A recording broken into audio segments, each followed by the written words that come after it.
Nagbubukas ang pelikula habang nagpapakita sa atin ng isang investment banker na nagngangalang Kevin Garner. Bumagsak na pala ang bangkong pinagtatrabahuan niya, kaya naiwan siyang walang trabaho. Nawala rin ang lahat ng kanyang mga stock at asset, kaya siya ay kasalukuyang naguguluhan at nakaupo sa isang bar. Ilang sandali pa, isang babaeng nagngangalang Molly ang lumapit sa kanya at sinabing siya ang pinakakaawa-awang lalaki na nakita niya. Inis na hiniling sa kanya ni Kevin na umalis, ngunit patuloy itong nakikipag-usap sa kanya. Sa lalong madaling panahon, natuklasan niya na si Molly ay naglalaro kasama ang kanyang mga kaibigan ng Truth or Dare at ipinadala siya para sa isang utos para anyayahan siya na lumabas. Kasunod nito, nagsimulang mag-usap ang dalawa tungkol sa kanilang buhay at naging interesado si Kevin sa kanya. Pagkatapos ay nagpasya siyang kunin ng pagkakataon at hiniling kay Molly ang isang formal na date. Nagulat siya dahil nagbibiro lang siya sa kanya bilang bahagi ng laro. Pero nang malaman niyang seryoso siya, tinanggap niya ang imbitasyon nito. Lumipat ang eksena sa pagkalipas ng maraming taon kung saan makikita natin na kinasal na ang dalawa. Gayunpaman, naging mahirap ang kanilang pagsasama dahil sa biglaang pagkawala ng kanilang anak.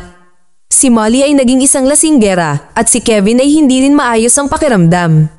Nagtatrabaho siya sa isang desk job na kinaiinisan niya kung saan madalas siyang binubuli ng kanyang amo. Isang araw, siya ay ipinatawag ng kanyang amo na pinarusahan siya dahil sa kanyang mahinang pagganap at nagpahiwatig na siya ay malapit ng matanggal sa trabaho. Isang bigong Kevin ang lumabas at sumakay sa kanyang sasakyan nang makatanggap siya ng tawag mula kay Molly. Pinagalitan niya siya dahil sa pagkalimot niyang bayaran ang mga buwanang bayarin sa bahay at nagsimulang magtalo ang dalawa. Sa sandaling ito, biglang dumating ang isa pang sasakyan at bumangga sa kotse ni Kevin na naging sanhi ng kanyang pagkawalan ng malay. Maya-maya, nagising si Kevin sa isang eskinita at may nakita siyang matandang lalaki sa harapan niya.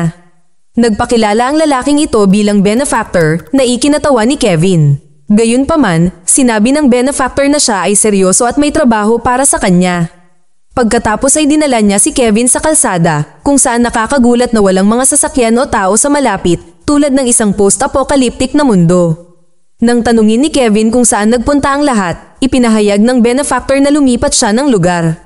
Nilinaw pa niya na talagang inilipat niya si Kevin sa ibang realidad at nasa parallel universe na sila ngayon. Kasunod nito, pumunta ang dalawa sa isang restaurant kung saan napansin ni Kevin na lahat ay natatakot sa benefactor. Isang waitress na nagngangalang Tina ang dumating upang pagsilbihan sila, ngunit pinilit siya ng benefactor na kumain ng ilang pagkain.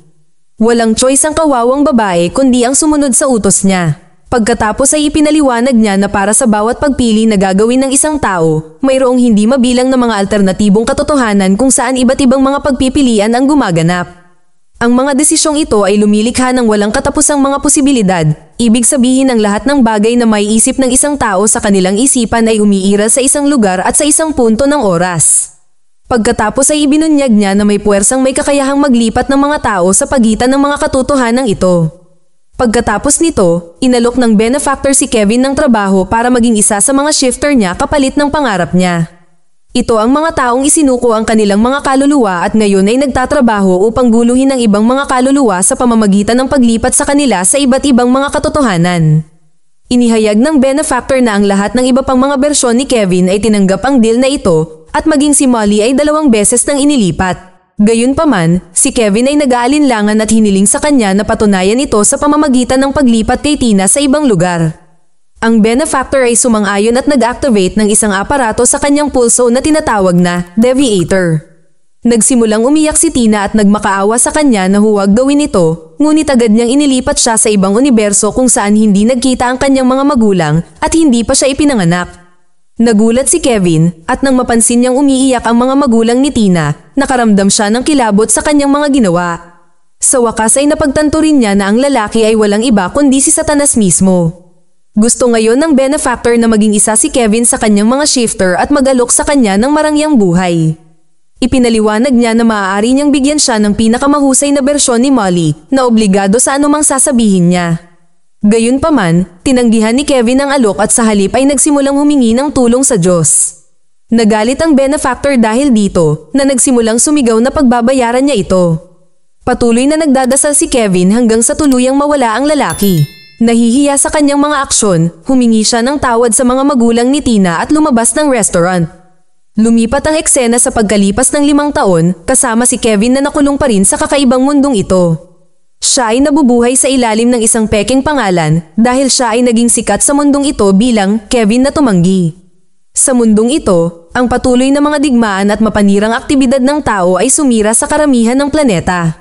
Matapos mawala ang milyon-milyong tao, nakuha na ng benefactor ang kontrol sa mundo. Karamihan sa mga tao ngayon ay nakatira sa mga maralitang lungsod, sa ilalim ng malupit na pamumuno ng kanyang mga opisyal. Samantala, si Kevin naman ay gumagawa ng ilang manual labor araw-araw para mabuhay. Madalas niyang subukang likhain muli ang mga talata sa Biblia mula sa kanyang memorya at lihim na ibinabahagi ito sa kanyang kaibigang si Gabriel, kahit na ang pagpapalaganap ng pananampalataya ay ilegal sa lugar na ito. Si Gabriel lang ang taong pinagkakatiwalaan niya at alam ang tunay niyang pagkatao. Sa kabila ng paghihirap, nananatiling optimistiko si Kevin na malapit na silang magkita muli ng kanyang asawa. Isang araw, habang pauwi, nadatnan ni Kevin ang isang matandang lalaki na nagngangalang Russo na naghahanap sa kanyang alagang pusa. Si Russo pala ang may-ari ng isang sinehan kung saan siya nagbo-broadcast ng mga live na feed mula sa mga alternatibong katotohanan. Nag-book si Kevin ng session at nagsimulang manood ng mga tao mula sa iba't ibang realidad. Di nagtagal, nakatagpo siya ng ilang bersyon ni Molly, bawat isa ay may iba't ibang propesyon. Napansin niya ang isang katulad ni Molly na nakasuot ng kwintas na ibinigay niya sa kanya noong kasal nila. Dahil dito, napagtanto niya na siya ang tunay niyang asawa. Nang makita siya pagkatapos ng mahabang panahon, nagsimulang umiyak si Kevin at hinawakan ang screen, ngunit biglang naubos ang kanyang oras. Humingi siya ng mas maraming oras, ngunit sinabi ni Russo na ang kanyang schedule ay ganap na nakabok at hinihiling sa kanya na bumalik sa loob ng ilang araw. Sa gabi, nasa supermarket si Kevin nang mapansin niya ang isang batang lalaki na naglalakad mag-isa sa hallway. Ilang sandali pa ay nawala ang bata dahilan para mataranta si Kevin. Agad niyang inalerto ang ina, ngunit nataranta ito at itinuro na nasa tabi niya ang kanyang anak. Iginiit ni Kevin na ipinagpalit sa ibang tao ang bata, ngunit naisip ng babae na siya ay baliw at umalis. Ang pangyayaring ito ay nagpapaalala kay Kevin noong siya ay nasa isang supermarket kasama si Molly at ang kanilang anak. Nang magambala ang mag-asawa sa isang sandali, ang kanilang anak ay nawala ng biglaan. Hinanap siya ng mga pulis kung saan-saan, ngunit lahat ng kanilang pagsisikap ay hindi nagtagumpay. Sa kasalukuyan, hinala ni Kevin na ito ay kagagawa ng mga shifter at naniniwalang ang kanyang anak ay nabubuhay pa sa ibang lugar. Nang maglaon, sa kalagitnaan ng malamig na gabi, nagsimula siyang kumuha ng pagkain sa mga tambak ng basura. Siya ay hindi sinasadyang nakita ng kanyang kapitbahay na si Ranjit na nagimbita sa kanya sa bahay para sa hapunan. Pagdating, nagulat si Kevin nang tawagin siya ni Ranjit at ng kanyang asawa sa kanyang tunay na pangalan. Alam na pala nila ang kanyang pagkakakilanlan at alam na madalas niyang isinusulat ang mga talata sa Biblia at ibinibigay kay Gabriel. Natakot si Kevin at ipinapalagay na sila ay mga shifter na sasaktan siya. Gayunpaman, humingi ng paumanhin si Ranjit at ipinaliwanag na hindi niya sinasadyang narinig ang pag-uusap nila ni Gabriel minsan. Nagpahayag siya ng pagnanais na turuan ang kanyang mga anak na babae tungkol sa relihiyon na inaamin na kaunti lang ang alam niya tungkol dito.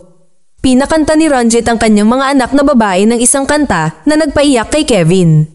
Pagkatapos, nagsimula siyang magbahagi ng mga kwento sa Biblia sa pamilya at ipinaliwanag na sinusubok lamang ng Diyos ang kanilang pasensya. Tiniyak niya sa kanila na kapag natapos na ang lahat, bibiyayaan sila ng doble. Pagkaraan ng ilang sandali, tumunog ang alarma sa buong bayan. Pagkatapos ay binuksan ng pamilya ang balita upang malaman na darating ang benefactor para sa isa pang recruitment. Binabalaan ng alkalde ang lahat na kung may kailangan ng benefactor sa kanila, dapat silang sumunod o haharapin ang kanilang kamatayan. Kinaumagahan, bumalik si Kevin sa teatro ni Russo at nakitang hinahanap pa rin niya ang kanyang pusa. Pagkatapos ay isiniwalat ng matanda na 4 na taon na ang nakalipas, ngunit umaasa pa rin siyang babalik ang kanyang alagang pusa balang araw. Pagkatapos ay umupo si Kevin sa isang upuan at nagsimulang manood ng mga live na feed ng mga alternatibong mundo. Pagkatapos mag-obserba ng ilang video, napansin niya ang totoong Molly at hiniling kay Russo na hanapin ang kanyang mga coordinate. Gayunpaman, tumugon si Russo na ito ay walang kabuluhan dahil kung wala ang deviator, hindi siya makakaalis sa mundong ito. Nang marinig ito, naalala ni Kevin kung kailan darating si benefactor sa lungsod, kaya plano niyang nakawin ang kanyang deviator. Sa gabi, nakipagkita siya kay Gabriel at humingi ng baril para harapin ang benefactor. Iniisip ni Gabriel na ito ay isang suicide mission at nangatwiran na hindi niya basta-basta kayang barilin ang demonyo. Nagpasya siyang kausapin siya tungkol dito, ngunit si Kevin ay naninindigan sa kanyang desisyon. Sa huli, sumuko si Gabriel at inialok sa kanya ang kanyang baril. Kinabukasan, dumating si Kevin sa harap ng isang kafe kung saan nagre-recruit ang benefactor ng isang lalaki. Ang lugar ay binabantayan ng mga pulis, ngunit kahit papaano ay nakakalusot siya sa loob. Gayunpaman, sa kanyang pagkabigla, pumasok siya sa isang silid ng motel sa halip na sa kafe. Sinubukan niyang umalis, ngunit pinaputukan siya ng mga pulis sa labas na pinipilit siyang umatras. Nadismaya si Kevin at sinimulang basagin ang mga bagay sa paligid ng silid. Hindi nagtagal ay nagsimula siyang umiyak at tinanong ang Diyos sa mahirap na pagsubok na ibinigay sa kanya. Sa sandaling iyon, nagpakita ang benefactor at kinuha ang baril sa kanyang kamay. Pinatawag din niya si Gabriel at tinanong kung ibinigay niya kay Kevin ang baril. Gayunpaman, tumugon si Gabriel na hindi niya kilala ang lalaking ito. Pagkatapos ay sinimulan ng benefactor ang pangungutya kay Kevin sa pagtitiwala sa kanyang mga isinulat sa isang duwag. Sinabi niya na ang kanyang ginagawa sa nakalipas na 5 taon ay walang kabuluhan at hinihiling sa kanya na sumuko. Sinasabi ng benefactor na walang pakialam ang Diyos sa kanya at magiging malaya lamang siya kung siya ay magiging shifter. Gayunpaman, si Kevin ay nananatiling matatag sa kanyang mga paniniwala at tumanggi na ibenta ang kanyang kaluluwa sa dyablo. Maya-maya lang, may kumatok sa pinto at paglabas ni Kevin, nakita niya ang ilang armadong opisyal. Nakita niya ang pagbaril nila kay Ranjit, kaya nagmamadali siyang bumalik sa silid at hinimok si Gabriel na magtago. Sa kasamaang palad, si Gabriel ay tinamaan din ng ligaw na bala at natuklasan ni Kevin ng isang deviator sa kanyang kamay na nagpapakita na siya ay isa ring shifter. Mabilis niyang ginamit ito para dalhin ang sarili sa ibang mundo. Sa susunod na eksena, nahulog si Kevin sa isang lawa at sa lalong madaling panahon na pagtanto na hindi ito ang kanyang mundo. Pagkatapos ay inactivate niyang muli ang device at napunta sa isang psychiatric clinic. Doon, binati siya ng doktor na si Gabriel na humiling sa kanya na bumalik. Nang tumanggi si Kevin na sumunod, maraming bersyon ng Gabriels ang dumating at nagsimulang magpaputok sa kanya. Ngunit ang ating bida ay kahit papaano ay nakatakas mula roon at nagtago sa isang silid. Doon, nadatnan niya si Tina na tila baliw at labis na nagdusa. Mabilis niyang nakilala siya at sinisisi siya sa kanyang sitwasyon. Sinabihan siya ni Tina na ibalik siya sa kanyang mga magulang, ngunit muling nagpakita ang mga Gabriel. Kaya, mabilis na ina-activate ni Kevin ang device at naglakbay sa ibang mundo. Sa pagkakataong ito, dumating siya sa bahay ng isa pang Kevin na isang shifter at namumuhay ng marangya. Sinubukan niyang pumuslit at magtago, ngunit mabilis siyang nakita ng kanyang kamukha at tinutukan siya ng baril. Nagbanta ang lalaki na babarilin siya kapag hindi niya ibinalik ang deviator. Gayunpaman, mabilis na ina-activate ni Kevin ang device at bumalik sa parehong dystopian na mundo mula noon. Napansin niya si Ranjit na dinadala sa isang ambulansya at nalaman niyang binaril siya dahil sa pagkakasangkot niya kay Kevin. Napansin siya ng mga pulis, kaya tumakbo siya palayo doon at dumating sa teatro ni Russo. Sinabi ni Kevin na nasa kanya ang aparato at hinimok si Russo na pauwiin siya ng mabilis. Samantala, dumating din ang mga pulis sa pinangyarihan at naghahanda sa pag-atake sa kanya. Ngunit sa tulong ni Russo, nagawa ni Kevin na maglakbay pabalik sa kanyang orihinal na mundo. Sa susunod na eksena, sa wakas ay nakita niya ang kanyang asawa na nabigla nang makita siya pagkatapos ng lahat ng mga taon na ito. Tinanong niya kung saan siya pumunta at sumagot si Kevin na na-stuck siya sa ibang mundo. Siyempre hindi maintindihan ito ni Molly, kaya humingi na lang siya ng tawad sa pagpapabaya niya sa nakaraan at humingi ng pangalawang pagkakataon. Bagamat mukhang mahal pa rin niya ito, tumugon si Molly na nakahanap na siya ng ibang lalaki. Desperado siyang hinihikayat ni Kevin, ngunit biglang sumulpot ang benefactor at inilayo siya roon. Makalipas ang ilang sandali, nakita ni Kevin ang kanyang sarili sa teatro ni Russo kasama ang mga opisyal sa paligid niya. Pagkatapos ay ipinatawag din ng benefactor si Tina sa mundong ito. Sinabi niya kay Kevin na kahit na siya ay kumilos ng buong lakas at nagsasalita tungkol sa Diyos, siya ay makasarili sa kaibuturan ng lahat. Pagkatapos ay hinawakan niya si Kevin at tinutukan ng baril at gumawa ng pangwakas na alok. Dapat siyang pumili sa pagitan ng pagbalik kay Molly o pagpapabalik kay Tina sa kanyang pamilya. Hinihikayat din niya si Kevin na maging makasarili at piliin ang kanyang sariling buhay sa halip na magmalasakit sa isang random na babae. Nang marinig ito, natagpuan ni Kevin ang kanyang sarili sa isang malagim na sitwasyon dahil pakiramdam niya ay responsable siya sa pagdurusa ni Tina. Siya Siya ay isang babae na napakaraming pinagdaanan matapos mawalay sa kanyang pamilya. Habang siya ay nag-iisip, napansin niya na sa wakas ay natagpuan na ni Russo ang kanyang pusa. Ito ay labis na ikinatuwa ni Kevin at napagtanto niya na ito ang tanda ng pag-asa na hinihintay niya mula sa Diyos. Pagkatapos nito, buong tapang niyang idineklara na gusto niyang bumalik muli si Tina sa kanyang pamilya. Dismayado ang benefactor sa desisyon ni Kevin dahil gusto niyang maging makasarili siya at hayaang manalo ang kasamaan. Puno ng galit, kumuha siya ng baril at pinagbabaril siya. Ngunit sa sandaling iyon, isang banal na kapangyarihan ang namagitan at si Kevin ay dinala sa ibang mundo. Natagpuan niya ang kanyang sarili sa isang bar kung saan si Molly ay umiinom ng mag-isa. Nilapitan siya ni Kevin at sinabing siya na ang pinakakawawa na babae na nakita niya. Na-offend si Molly sa komento at ipinaliwanag niya na kagagaling lang niya sa 17-hour shift at pagod na pagod. Mabilis na humingi ng tawad si Kevin na inamin na gusto lang niya itong patawanin ngunit nabigo. Pagkatapos ay pinag-usapan ng dalawa ang kanilang buhay at natuklasan niya na si Molly ay isang single mother na may isang anak na babae. Lumalabas na wala si Kevin sa universo na ito at hindi niya ito kilala. Gayunpaman, kinuha niya ang pagkakataong ito at inanyayahan siya sa isang date na malugod niyang tinanggap. Makalipas ang ilang taon, makikita nating ikinasal ang mag-asawa. Sinabi ni Kevin na kahit na hindi ito ang kanyang orihinal na universo, ito na ang kanyang tahanan ngayon. Siya ay makikitang nakikipaglaro sa kanyang bagong panganak na anak na lalaki at sa anak ni Molly na babae na nagsasalaysay kung paano binigyan siya ng Diyos ng mas maayos na nabuhay na dati niyang nawala.